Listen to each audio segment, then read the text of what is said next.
আসসালামু আলাইকুম, আমি মাসুক আহমেদ, মডার্ন আইটি সেন্টারে আপনাদের সবাইকে স্বাগতম। সিলেটের প্রাণকেন্দ্র পূর্ব শাহিদ কেন্দ্রটি বিগিতে আমাদের এই অফিস।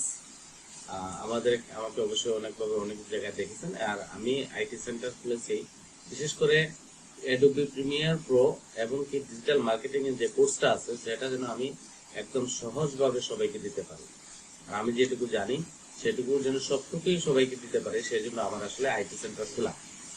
আইটি সেন্টারে একটা ভিডিও করেছি। এখন আমি অ্যাডোবি প্রিমিয়ার প্রো দিয়ে আমি যেটাতে ভিডিও এডিটিং করি সেটা দিয়ে যেন সবাই প্রপারলি শিখতে পারেন সে ব্যাপারে আমি আপনাদেরকে দেখাবো। তো দেরি না করে আমরা স্ক্রিনে চলে যাব। অবশ্য স্ক্রিনে চলে যেয়ে স্ক্রিনে দেখাবো আমি আপনাদেরকে আমি কিভাবে অ্যাডোবি প্রিমিয়ার প্রো দিয়ে এডিটিং করি। সো আমি এখন আমার স্ক্রিনে চলে আসছি। আপনারা দেখতে পাচ্ছেন আমি আমার স্ক্রিনে চলে আসছি। অ্যাডোবি প্রিমিয়ার প্রোটাকে ওপেন করলাম। আশা করি আমার সাথেই থাকবেন। অ্যাডোবি প্রিমিয়ার প্রোটা ওপেন হতে একটু সময় লাগে। তো ওপেন ডবল ক্লিক করার পরে এরকম একটা ইন্টারফেস আপনার সামনে চলে আসবে। আসার পরে আর কোনো কিছু না, শুধু ডবল ক্লিক নিউ প্রজেক্টে ক্লিক করলাম। নিউ প্রজেক্টে এখানে আসছে আনটাইটেল, এখানে কোনো টাইটেল নাই। আমি আমার প্রয়োজন অনুযায়ী টাইটেল দিয়ে দিলাম। তো আমি টাইটেল দিচ্ছি এটার নিউ প্রজেক্ট, নিউ ভিডিও দিলাম। দেওয়ার পরে এখানে বাকি যা আছে সবকিছু সমান সমান থাকবে। আমি শুধু পরিচিতি করাই দিব আজকে অ্যাডোবি প্রিমিয়ার প্রো দিয়ে। আপনারা ধারাবাহিকভাবে ভিডিওটা দেখবেন, পার্ট 1, পার্ট 2, পার্ট 3, পার্ট 4 এভাবে দেখতে পারলে আপনারা ঠিক হয়ে যাবে। তো এই হচ্ছে অ্যাডোবি প্রিমিয়ার প্রো ইন্টারফেস। পুরাটা স্ক্রিন দেখতে পাচ্ছেন। এই জায়গাটা হচ্ছে আমি যা কিছু ইম্পোর্ট করব, যা কিছু নিয়ে আসবো, ইম্পোর্ট মিডিয়া টু স্টার্ট। এখানে ভিডিও এনে আমরা এখানে স্টার্ট করতে পারবো আর কি। এটা হচ্ছে এনে রাখার জমার জায়গা। এই জায়গাটা হচ্ছে অপারেশন থিয়েটার। এখানে এসে আমি যা কাটসিট করবো। এই জায়গাটা হচ্ছে আমার মানে কাটসিট করার পরে যা আছে রিপোর্ট, যেটা এই জায়গাটার মধ্যে রিপোর্ট করে এখানে ডবল ক্লিক করলে দেখতে পারবো যে কোন জায়গাটা আমি কাজ করতে চাচ্ছি না চাচ্ছি সব কিছু একদম সহজ করে শিখতে হবে আর কি। অনেকে আপনার এখানে ক্লিক করে তারপরে করে সিকোয়েন্স তৈরি করে এটা অনেক কঠিন ব্যাপার, অনেক কষ্টের ব্যাপার। এটা নতুন অবস্থা পারা খুব কষ্ট। যখন আপনি অল্প অল্প শিখতে পারবেন, করতে পারবেন, তখন সবকিছু সম্ভব। তো আমি প্রথমে একটা ভিডিও ইনপুট করি। একটা ভিডিও আমি কারণ এই ভিডিওটা আমি ইনপুট করলাম। ইনপুট করার পরে একটা ভিডিও আমি এখানে ইনপুট করেছি। সো এই ভিডিওটা আমার এখানে চলে আসছে। আসার পরে এই ভিডিওটাকে আমি এখানে ধরে এই যে নিয়ে আসলাম, বটমে ক্লিক করে ধরে এনে এখানে ছেড়ে দিলাম। এখানে ছেড়ে দেওয়ার পরেই কিন্তু আমার এটা ভিডিওটা চলে আসলো। এখন এই জায়গাটা যদি এই যে ব্যাক 15 MP4 ভি, এটাতে B for video, A for audio. তো ভিডিওতে আমি যদি ডবল ক্লিক করে দেখেন এখানে আরেকটা হয়ে গেছে। এটা চিন্তার কোনো কারণ নেই। এই জায়গাটা কিন্তু আপনার কোনো কিছু না, শুধু রিভিউ দেখার জন্য এটা। আর এইটা হচ্ছে আমার মূলত রিপোর্ট, রেজাল্ট, যেটা কাজ করতেছি সেটা যেটা। তো এটা হচ্ছে আমি যদি এইভাবে ধরি, এটাকে যদি লিঙ্ক করা আছে, দুইটাই আসবে একসাথে।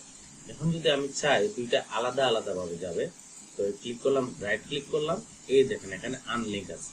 তো আনলিঙ্ক করলে দিলে এখন আমার এটা যেভাবে মন চায় সেভাবে আমি এটাকে নিতে পারবো, কোনো সমস্যা হবে না। যেখানে মন চায়, যতটুকু মন চায় ততটুকু আমি নিতে পারবো, কোনো সমস্যা নেই। তো আমি আবার দুইটাকে যদি লিঙ্ক করতে চাই, প্রথমে দুইটাকে মার্ক করলাম, মার্ক করে রাইট ক্লিক করে এই যে লিঙ্ক করলাম, আবার দুইটা একসাথে হয়ে গেছে। আবার যেভাবে দুইটা একসাথে নড়বে আর কি। এই যে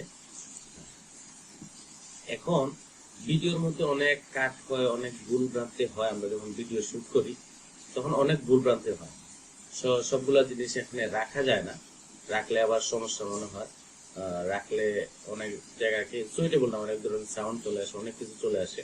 তো সেগুলো আমরা কিভাবে করবো আসলে মূলত আমি ধরেন এই জায়গা থেকে এই জায়গায় একটু বাদ দিব। তো কিবোর্ডের সি ক্লিক করলে আমার কিন্তু রেজার টুলটা চলে আসবে। এই যে রেজার চলে আসছে, এই যে এখন দেখেন রেজার টুল সি দেয়া মানে হচ্ছে কিবোর্ডের সি শর্টকাট।